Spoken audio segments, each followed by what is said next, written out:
হ্যাঁ বানানো আছে, ওইটা দিয়ে গেলে তা এটা দিয়ে একটু বেশি করতে হবে আর কি। ওয়ে টু লেক লেখাও রয়েছে এখান দিয়ে, এই ওয়ে টু লেক। খাড়াই কম, খাড়াই কম, পাথর বাঁধানো আছে। আচ্ছা আসুন, পায়ের চেন থাকবে, ঝামেলা নেই, কিছু ঝুঁকি নেই। ওয়ে টু লেক, লেকের রাস্তা 750 মিটার রাস্তা। যখন এই লেভেল করে করে যাবেন মানে আপনাকে অনেক বেশি সময় লাগবে। হয় দেখুন এখানে থাকার ব্যবস্থা রয়েছে, তো টেন্টও রয়েছে, সাথে টেন্ট দিয়ে দিয়েছে, রুম না পেলে টেন্ট দিয়ে দেয়।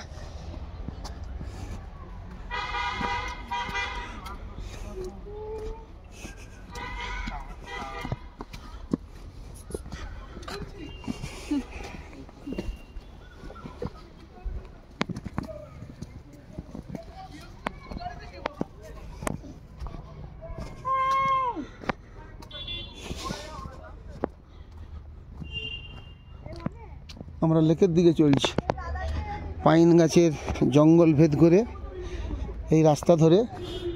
এই রাস্তায় হাঁটতে তবু সুবিধা অনেকটা, কিন্তু খাড়াইয়ের উপর দিয়ে ওদিকে গেলে একটু কষ্ট হতো। যাই হোক আসুন, করা আছে, কোনো রকম অসুবিধা নেই। লেকের দিকে যাচ্ছি, লামাহাট্টা লেক।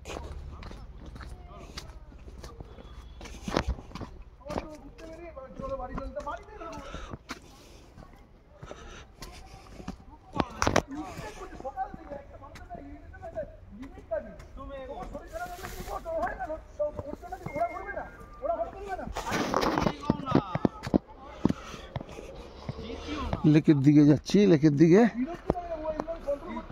আসুন, আসুন এগিয়ে আসুন। পাহাড়ির দৃশ্য দেখুন, পাইন গাছের সার বেঁধে দাঁড়িয়ে রয়েছে পাইন গাছ। পাহাড়ি জলে পাইন গাছটা প্রচুর থাকে। গাছগুলো আচ্ছা হতে পারে, এগুলো সব বাঁশ গাছ, ছোট্ট।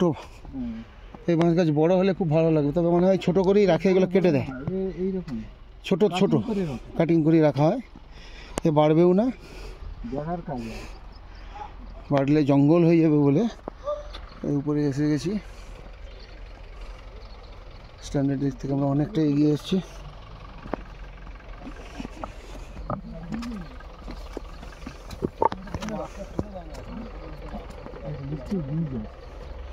থাকলে অনেকটা দূর, বুঝলেন, 750 মিটার মানে কম নয়, অনেকটাই। ওই হাইট থেকে সোজা যেতে হবে। এই একটা সুন্দর গাছ রয়েছে, সাজানো গোছানো আছে, বাঁশ গাছ দিয়ে সাজানো, দেখছেন গেটগুলো। এ পর্যন্তই থাক, দেখতে থাকুন, সুস্থ থাকুন, ভালো থাকুন।